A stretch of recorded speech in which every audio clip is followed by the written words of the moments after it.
Assalamualaikum warahmatullahi wabarakatuh. Saya Sriwandari dari kelompok 4 dengan NIM 230111032 akan memaparkan sebuah makalah dengan judul Hadis dari Segi Kuantitasnya. Yang demikian untuk memenuhi UTS Al-Hadis. Hadis dari segi kuantitasnya. Ulama berbeda pendapat tentang pembagian hadis ditinjau dari segi kuantitasnya atau jumlah rawi yang menjadi sumber berita ini. Di antara mereka ada yang mengelompokkan menjadi 3 bagian, yakni hadis mutawatir, masyhur, dan ahad. Dan ada juga yang membaginya menjadi 2, yakni hadis mutawatir dan ahad. Segolongan ulama ada menjadikan hadis masyhur berdiri sendiri, tidak termasuk bagian dari hadis ahad. Ini dianut oleh sebagian ulama usul. Hadis mutawatir. Hadis mutawatir berasal dari bahasa Arab yang berarti at-tatabi, yaitu berurutan atau beriringan antara yang satu dengan yang lain, tidak ada jaraknya. Sedangkan pengertian mutawatir secara istilah yaitu hadis yang diriwayatkan oleh sejumlah besar orang yang menurut adat mustahil mereka bersepakat terlebih dahulu untuk berdusta. Jadi dapat disimpulkan hadis mutawatir adalah hadis yang tidak mungkin berdusta dari awal sanadnya sampai akhir sanadnya. Syarat-syarat hadis mutawatir. Hadis itu pertama, hadis itu diperoleh dari Nabi atas panca indera yang yakin.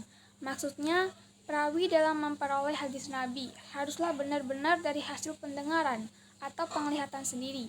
Kedua, bilangan perawinya dilihat dari segi banyaknya telah mencapai jumlah yang menurut adat mustahil mereka bersepakat terlebih dahulu untuk berdusta. Yang ketiga, ada kesinambungan jumlah perawi antara tabaqah masing-masing. Dengan demikian, bila jumlah perawi pada tabaqah pertama sekitar 10 orang, maka pada tabaqah lainnya juga harus sekitar 10 orang. Pembagian hadis mutawatir itu ada 3, yaitu pertama, hadis mutawatir lafzi. Yang dimaksud hadis mutawatir lafzi adalah hadis yang mutawatir lafaz dan maknanya. Kedua, hadis mutawatir maknawi. Hadis yang dinukilkan oleh sejumlah orang yang mustahil mereka sepakat berdusta atau karena kebetulan. Mereka menukilkan dalam berbagai bentuk, tetapi dalam berbagai masalah atau mempunyai titik persamaan. Yang ketiga, hadis mutawatir amali. Sesuatu yang diketahui dengan mudah bahwa dia termasuk urusan agama dan telah mutawatir antara umat Islam bahwa Nabi SAW mengerjakannya, menyuruhnya, atau selain dari itu. Dan pengertian ini sesuai dengan ta'rif ijma.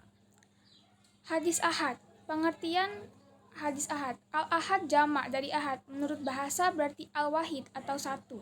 Dengan demikian, khabar wahid adalah suatu berita yang disampaikan oleh satu orang.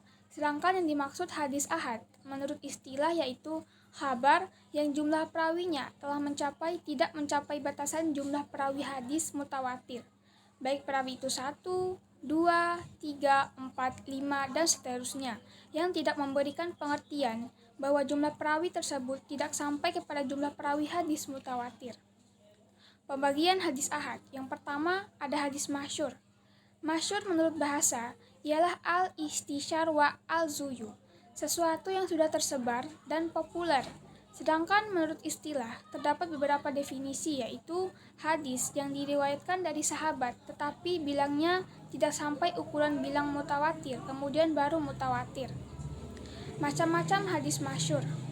Pertama, masyhur di kalangan ahli hadis. Kedua, masyhur di kalangan ulama ahli hadis. Ketiga, masyhur di kalangan ahli fikih. Hadis ghairu masyhur. Pertama, hadis ghairu masyhur itu dibagi 2, yaitu ada hadis aziz dan hadis gharib. Hadis aziz. Aziz bisa berasal dari azza ya izu, yang berarti layakadu yujadu atau kalah wanadar, sedikit atau jarang adanya, dan bisa berasal dari azza ya azu, berarti koyah atau kuat. Sedangkan aziz menurut istilah yaitu hadis yang perawinya tidak kurang dari 2 orang dalam semua tabaqat sunat. Kedua, hadis gharib. Gharib menurut bahasa berarti al-munfarid, menyendiri, atau al-ba'id, an al-qaribi, jauh dari kerabatnya. Hadis yang diriwayatkan oleh seorang perawi yang menyendiri dalam meriwayatkan, baik yang menyendiri itu imamnya maupun sebaliknya. Demikian Demikian paparan saya tentang isi makalah kelompok 4, yaitu hadis dari segi kuantitasnya. Apabila ada yang kurang, saya mohon maaf. Wabillahi taufiq wal hidayah. Wassalamualaikum warahmatullahi wabarakatuh.